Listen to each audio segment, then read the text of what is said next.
Welkom by Nou die Blou. Ons praat 'n bietjie hoërskool rugby. Daar's wedstryde wat môre plaasvind 15 Mei.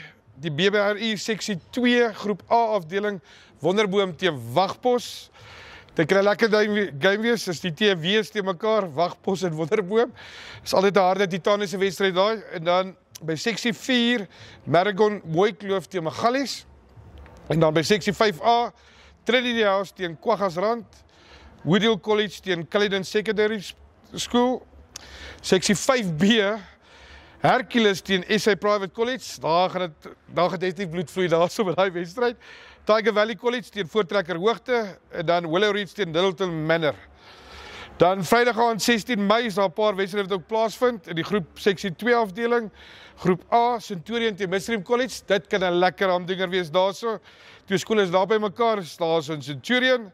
Dan in die Global Rugby Unie se afdeling 3 afdeling Rittendale teen Gerard Marits. Dis ook die moot kompetisie tussen daai twee skole.